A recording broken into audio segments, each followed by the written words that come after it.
Welcome to today's Explainer. We're diving into something that is just, well, it's absolutely profound. We're going to unpack some major life lessons drawn from this beautifully simple, completely unscripted conversation between two total strangers. We've got a young boy named Shawn and an older gentleman named Gordez. And between them, exactly a 57-year age gap. Okay, let's dive right into this. What actually happens when a boy and a man, separated by nearly 6 decades, just sit down and talk about life? The real magic we're exploring today comes from that exact juxtaposition. You've got a child's pure, unfiltered innocence bumping right up against an elder's deep, lived experience. The contrast? It's honestly hilarious at times, but also incredibly moving. It just brings out these brilliant universal truths about the human experience. Theme 1. Perspectives on Aging. So, right off the bat, there's this striking and kind of funny contrast when they ask each other about the absolute worst parts of being their age. For Shawn, his biggest hurdle in life is, you guessed it, getting lots of homework. He also hates feeling like he's just kind of stuck in the middle of bad and good. But then you hear from Gordez, and he shares the very real, heavy reality of getting older. He talks about stiff bodies, sickness, and that specific frustration of just not being able to do what you used to do, like bending down to pick something off the floor without it hurting. And to really capture Shawn's incredibly innocent, hyper-literal take on health, you have to hear his response when Gordez brings up the fear of getting sick. Shawn just confidently rattles off his entire medical history saying, "The only time I went to the hospital was my mom didn't like getting me born." Wow, right? It's such a charming, lighthearted counter to Gordez's very real anxieties about aging. It perfectly highlights how, when we're young, health is just something we take entirely for granted. Theme 2. Time and Imagination. When asked what he misses most, Gordez reflects so beautifully on what the greatest assets of youth actually are. He says, "You have more time. You have more time to do things, and, this is the big one, you can use your imagination more." For Gordez, the true wealth of being young isn't just about having a body that doesn't ache, it's about that luxury of abundant time and the absolute freedom of an unbound mind. Now, what's really interesting here is how the bounds of that imagination instantly connect them. Despite a 57-year gap in their childhoods, they discover they actually bond over playing the exact same game.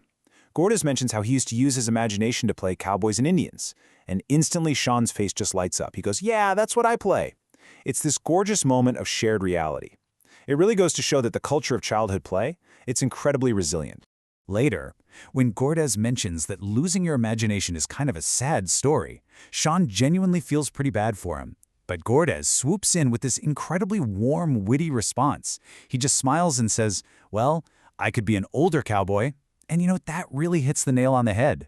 It shows that even as we age, that playful spirit doesn't have to vanish completely. It just adapts to wherever we are in life. Theme 3. Love, Loss, and Memory. First up in this section, we get Shawn's view on love. And let me tell you, it is optimistic, it's hilariously specific, and it is just bursting with childhood innocence. Now, he thinks the actual idea of getting married sounds ew, but his vision of a future family, totally joyful. He says they're going to have babies, and he'll have to change diapers, which, strangely enough, he thinks will be really fun. And if the baby cries, his foolproof solution is to literally just sing Ed Sheeran to them. It's such a beautifully simple, totally unblemished view of the future. But then, the conversation takes a dramatic shift into Gordez's stark reality. When Shawn asks him what falling in love was like, Gordez shares this deeply vulnerable truth. He says, "I fell in love late. No, unfortunately, my partner, she passed away. She died." It is a profoundly heavy moment. He's exposing this deep, raw grief of losing a partner to sickness, and it contrasts so sharply with Shawn's bright, totally unburdened anticipation of what lies ahead. And Shawn's immediate, unfiltered response to hearing about Gordez's loss? He simply says, "I'm gonna cry." I really want to emphasize this pure, deeply empathetic reaction because it anchors the emotional weight of their entire exchange. Gordez gently reassures him, saying, No, don't. These things happen. That's life." But Shawn's immediate instinct to just share in the sorrow of a man he literally just met, it shows this incredibly deep, genuine human connection forming right before our eyes. And this brilliantly illustrates how Gordez copes with such a profound loss. He tells Shawn all about the immense power of memory. For Gordez, a memory isn't just some dusty archive of the past, it's a literal place to live. He explains it like this. A lot of the time you live in your head with those memories. You can remember all the good things. It's such a powerful coping mechanism, finding sanctuary and comfort in the good times so he can keep the people he loves alive in the present. Theme 4. Advice across generations. So the crucial point is this kind of cross-generational guide to life that they built together. From Shawn, we get these beautifully simple playground rules. Act normal, don't be silly or bully people, and hug your hurt friends. And from Gordez, we get the wider bird's-eye view. Don't let people tell you what you should be. Remember, you don't have to be rich to be happy, and ultimately, just be yourself. When you put them together, it perfectly merges that immediate, everyday kindness with this overarching lifelong wisdom about living authentically. I really want to specifically highlight Shawn's advice about his friend here. He says, "Like my friend Alex in school, whenever he gets hurt, I hug him. It might not be able to work, but..."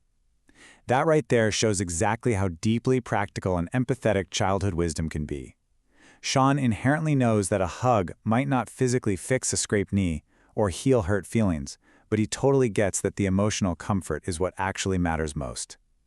And then, Gordez takes that empathetic foundation and builds on it with this beautiful perspective on personal joy. He advises Shawn to just keep doing the things he likes, because when you're happy yourself, everybody else is happy. I mean, that perfectly summarizes the core philosophy of his long life. He's teaching Shawn a vital lesson. Personal happiness isn't selfish at all. It's totally contagious. It literally radiates outward and uplifts everyone around you. As they start to wrap things up, Gordez tells Shawn he already has all the right tools to be successful. He tells him to keep his good friends going and just keep life going. And honestly, that leaves us with a pretty necessary reflection. We have to look inward for a second. Are you living with your good memories? Are you keeping your good friends going? It was just a simple, unscripted conversation between a young boy and an older man. But it leaves us with the most important questions about our own relationships and how we're choosing to spend our time. Keep those memories close, you guys, and keep those friends going.